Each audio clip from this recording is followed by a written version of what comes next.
All right, hello everybody. This week I was not sure what to read. I was thinking maybe I would do something from Feist, or maybe a Nero Wolfe book, then I kind of said no. I kind of feel like something a little bit more, travel-y. So I was thinking maybe the second book of the Prisoner of Zenda series, or I actually started reading The Adventures of Baron Munchausen a little bit, and then I realized I read The Princess of Mars a long, long time ago, relatively speaking, and I haven't read the second one. So I said, well, what the heck? Let's go check that out and see if it's any good.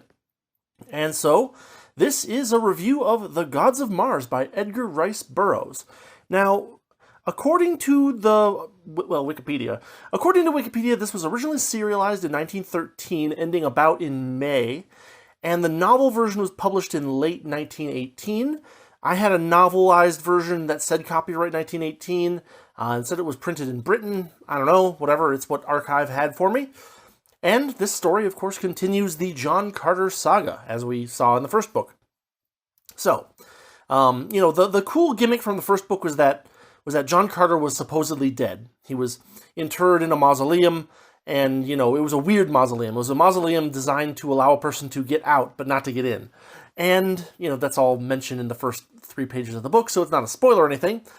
And similarly, in this story, we have John Carter returns again to provide Edgar Rice Burroughs as the chronicler of these adventures with another set of notes to turn into some kind of a manuscript, and kind of a continuation of the gimmick from the previous book.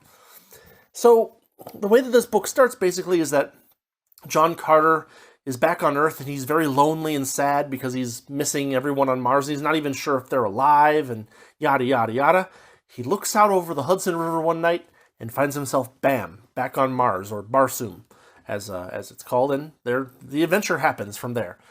It is a very kind of similar story to the first book, but it does build upon many of the elements that were established, like world-building elements that were established in the story previous. We have a new area of Barsoom, and new dangers to fight, new enemies to thwart, new friends to gain, new alliances to make.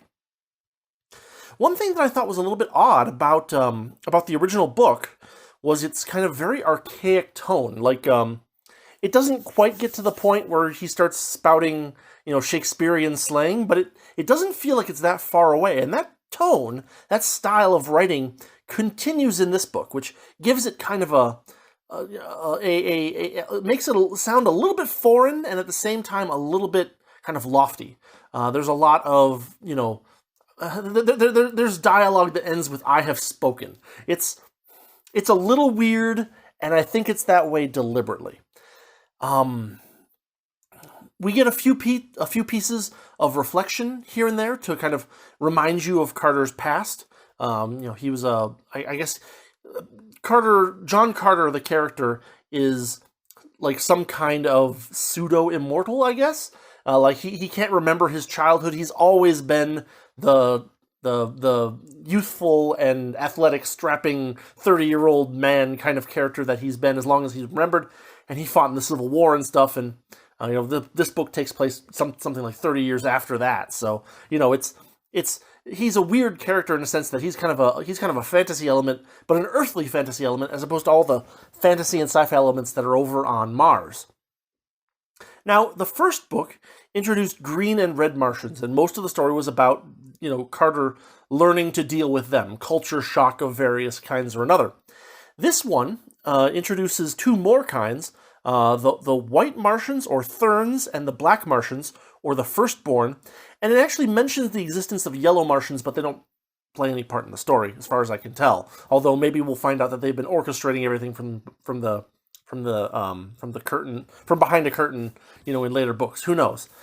But instead of dealing with a lot of culture shock kind of themes and ideas, and like John Carter doesn't know, how to be polite to these people, and these people are all very warlike, blah, blah, blah, blah, blah. That was all kind of the first book. This book explores a very different idea.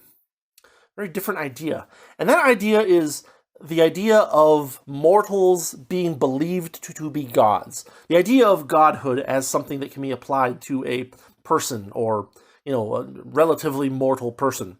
Of course, everyone on Mars is really long lived, but most of them die because of the constant violence on the planet. Yada yada yada. But the cool thing about the way that this book handles the idea of people believing themselves to be gods or godlike is that it actually digs into like the decadence that you get from having that kind of attitude, of perception of the world. And we see how the Therns and the Firstborn are actually, deeply destructive cultures because of the amount of time that they spent kind of lording themselves over one another and other races of Mars. So, very different theme in this book. We get a bit more world building about the atmosphere of Barsoom. We find out that there's no dusk or dawn, that the sun just kind of pops up and pops down because the atmosphere is so thin. It's not really clear how John Carter is able to power his extremely powerful earthly muscles with the thin Martian atmosphere. And he does actually kind of almost lose consciousness while he's flying around in one of his ships at one point. But it's there's a little bit of discrepancy there that I think is a modern reader sees it as a discrepancy, like a world building, some kind of a mismatch, right? Overall, this book was a fun read. It was a little bit repetitive, more so than the first book, I would say. Kind of when you look at it from a bird's eye view. The action loop of this story is kind of like battle, capture, escape. Battle, capture, escape. Battle, capture, escape. And it repeats this several times in various locales and with various enemies and with various allies. And so it doesn't quite get old, but by the end of the book, I was kind of like, oh yeah, he's going to get caught again. And then he's going to escape. And then he's going to fight something. So, it does have a lot of that in this story. On the other hand, one of the things I complained about in the previous book was that the descriptions of the Martian animals were a little bit dependent on comparing them to earthly creatures, and that the descriptions of the actual battles were kind of vague. In the first book, there are a lot of places where you kind of get the impression that, or not necessarily, but the narrative for a battle is, I stood here and wiggled my sword at them, and until I won the sword fight, kind of thing. And there's much, much more detail and vivid description in this particular book. We get lots of descriptions of the different animals, and less reliance on their comparison to Earth creatures. We get descriptions of what their skin looks like, what their hair looks like, what their fur looks like, their legs, their arms, their jaws with the teeth gleaming and yada yada yada. There's a lot more of actual here is what it looked like, as opposed to this is an analog creature to the Earth dog or the Earth horse or the Earth lion. So more interesting stuff going on there. And we even get some very cool descriptions of stuff that is kind of unlike anything on Earth at all. And so he's Burroughs is kind of flexing his description muscle in this book a little bit more than he did in the first one. And I think to good effect, too. As usual, Carter is extremely powerful. He can leap further and higher than anyone else on the planet. He's got stronger arms and he's a better shot, and he's a better sword fighter and all of that good stuff. And so he's a very overpowered character, which kind of has the potential to reduce the tension in a lot of places. But in fact, because of the focus on capture, escape, battle, he ends up in a lot of bad situations pretty frequently in his book, and he ends up in a lot of places where his prowess doesn't actually help him do what he needs to do. So we get some interesting moments where John Carter is kind of hamstrung, figuratively, not literally.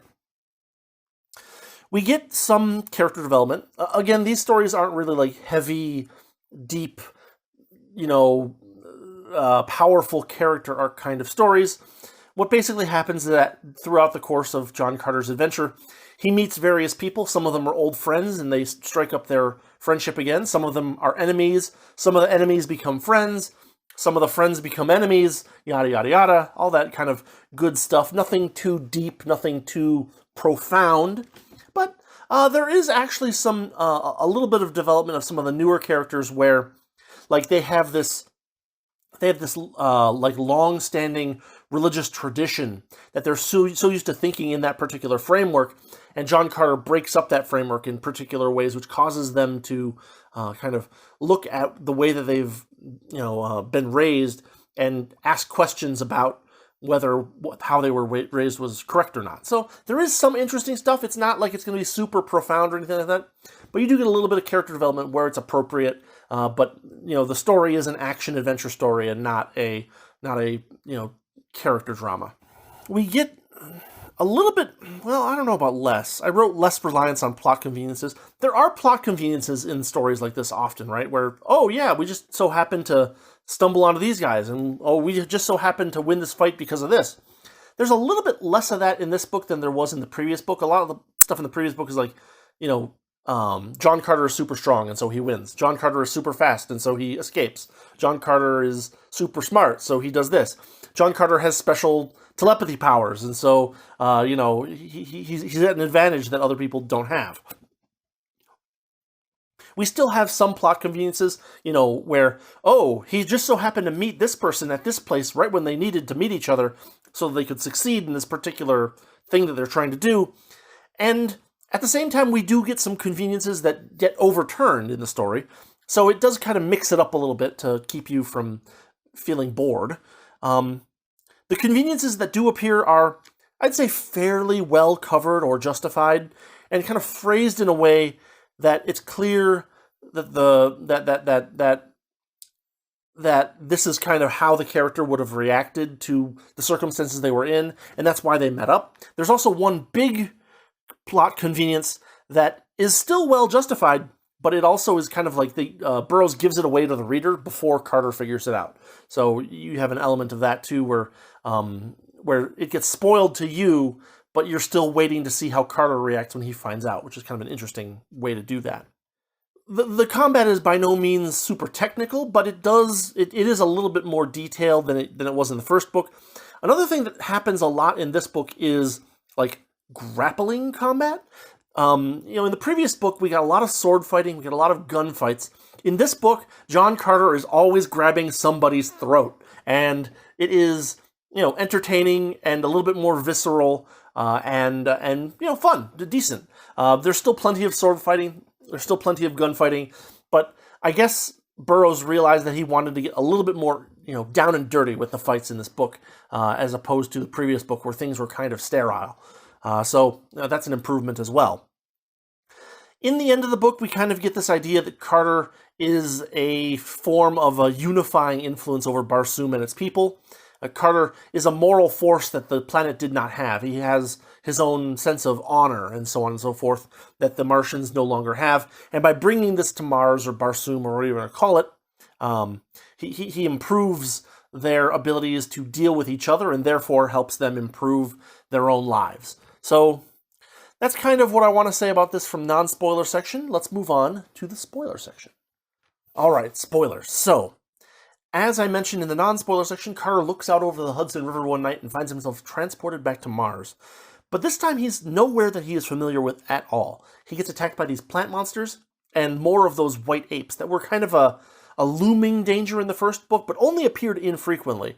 In this book, at the very start, he is absolutely beset by hundreds of these monsters, and these plant monsters are new. They're something that we haven't seen before in the previous book.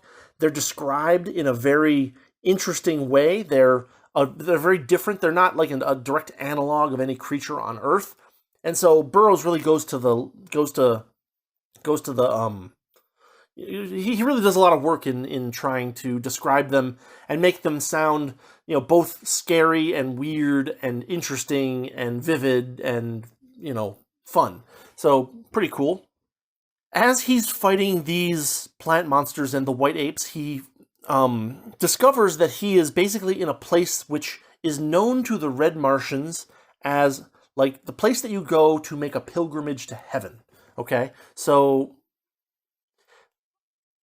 Martians have been going here thinking that they're going to some kind of Martian paradise. I was going to say earthly paradise, but Martian paradise.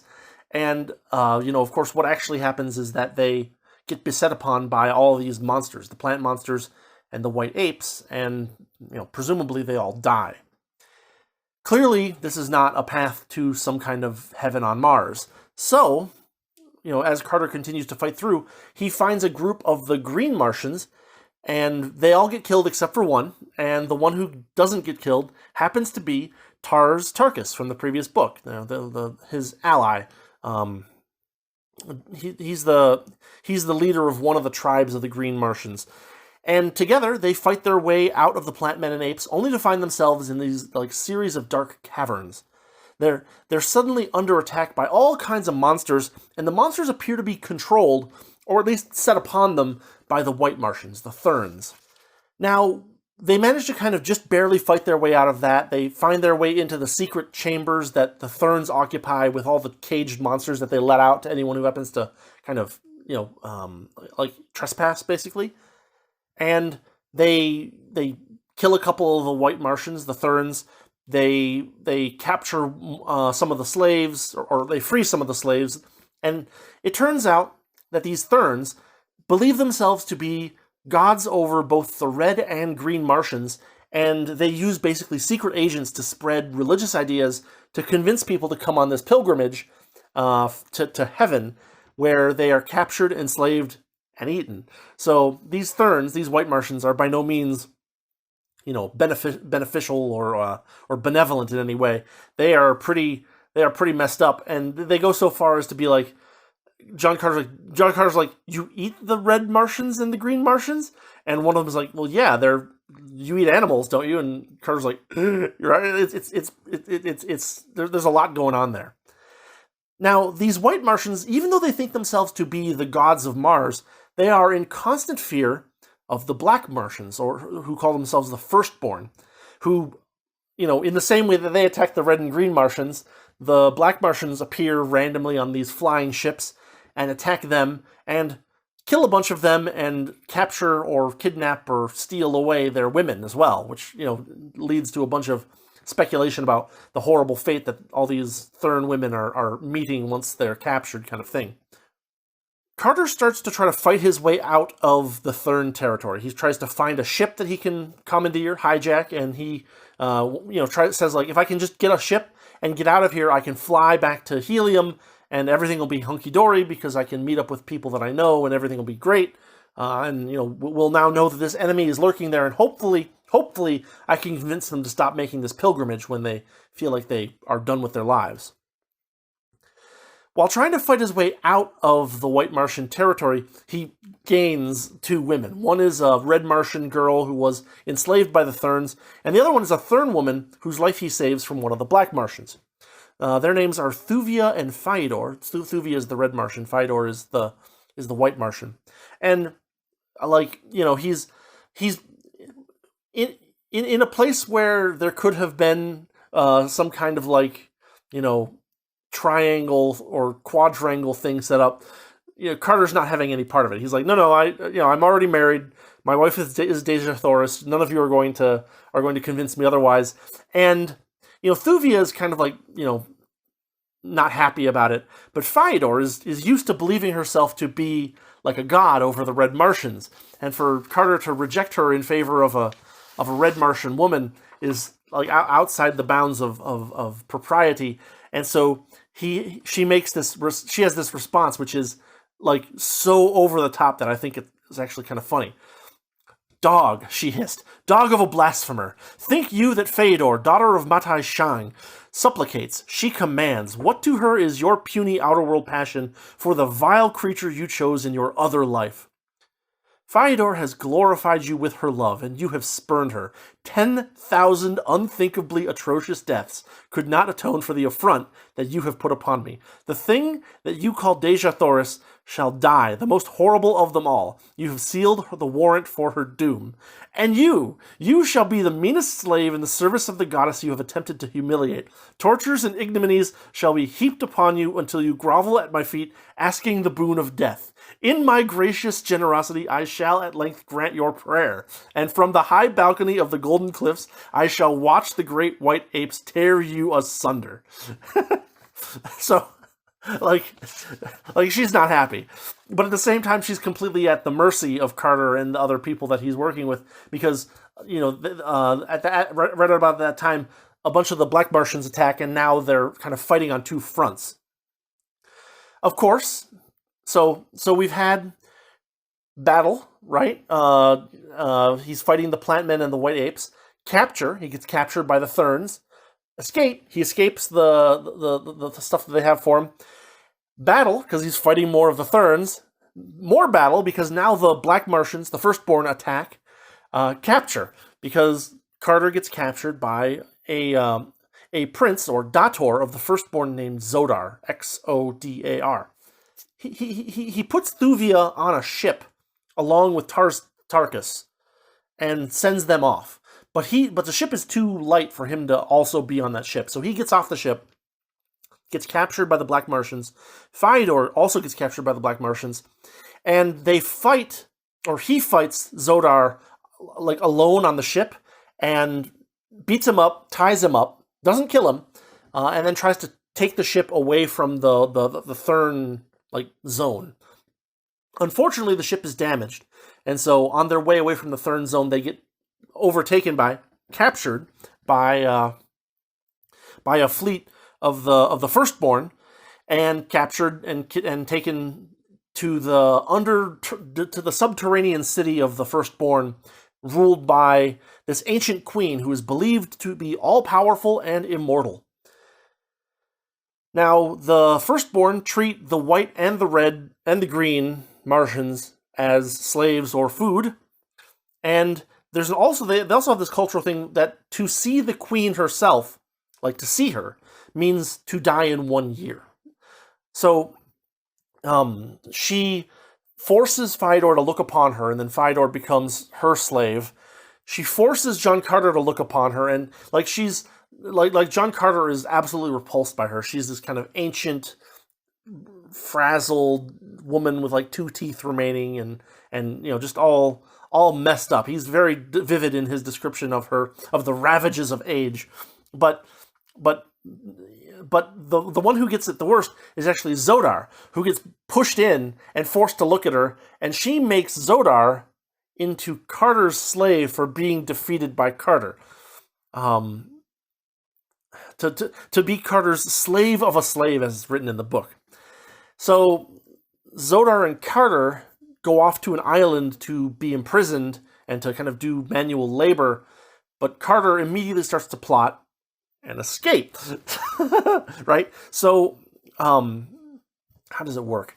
He basically finds that these jail cells have like a limited ceiling, and because he's so much better at jumping than everybody else on the planet, he can easily jump out over the cells and move around, while as nobody else can, and nobody else even realizes that he can make those jumps. It's so absurd that they didn't even expect it. But he waits. He's like, okay, fine, Zodar. I'll help you out of here, and I'm gonna try to get Fyodor. And they actually meet a red Martian as well, who he decides that he wants to save as well. They just have to wait for a ship to be available for them to steal. Unfortunately, before that ship can be available for them to steal, they get taken to the arena. It's just this giant amphitheater where the Martians who are supposed to die, the fighting slaves, fight each other until they die, or they get eaten by monsters, or they get killed and eaten by the Firstborn, or whatever. But what Carter does is he kind of engineers an uprising. He basically jumps out of his cell, kills a bunch of people, tells everybody to rise up and fight the Firstborn. They start doing that, and then he basically, bounds away, tries to kill the queen. He tries to kill the queen. The queen, escapes into a hole in the floor of the amphitheater, and she goes down one direction of the chute, and he goes down the other direction of the chute, along with the red Martian that he was fighting alongside. And she's like, "Oh yeah, you're going to die down here in these tunnels." And then she kind of goes away to her rooms or whatever. And the red Martian's like, "Oh, don't worry, I know these tunnels like the back of my hand. We're gonna get out of here just fine." So they make their way back to the island where Zodar is waiting.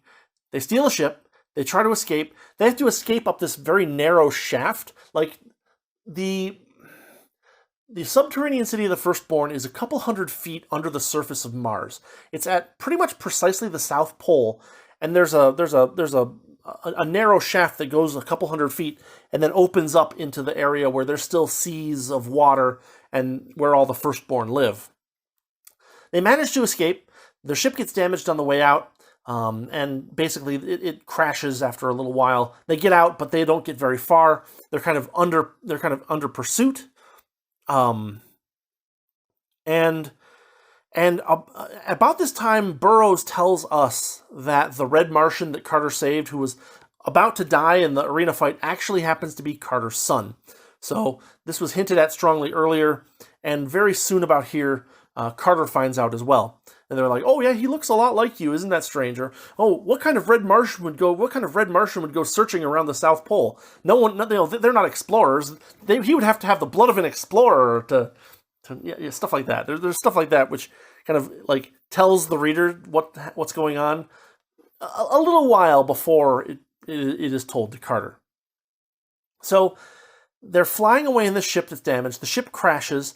They find Thuvia, and it turns out that Tarstarchus, after he escaped, he got into a fight with some other green Martians, and they captured him. So basically, Carter has to go in and rescue Tarstarchus from these other green Martians, and they basically escape on a bunch of thoats, the horse-like creatures that are used as mounts by the green and red Martians. So they're trying to escape. They're being chased by a big band of the green Martians, and they just at the last moment before they get caught by the green Martians, bunch of fire gets laid down, and the green Martians run away. Bam! There's some of the airships of the Helium fleet, and so hey, we found the people of Helium. We can finally get back, kind of find out what's going on with our allies, yada yada yada, and everything will be good from here, right? Wrong, because it turns out that after Carter vanished, which was about 10 years ago in the story, right? Everybody who knew Carter and was like on good terms with him started to go looking for him. The guy who's supposed to run the city that they are at went away, and then Dejah Thoris herself ran away, and then like another guy who was one of Carter's allies went off to look for the first guy or for Dejah Thoris, whatever, and they've just been gone for like a long time.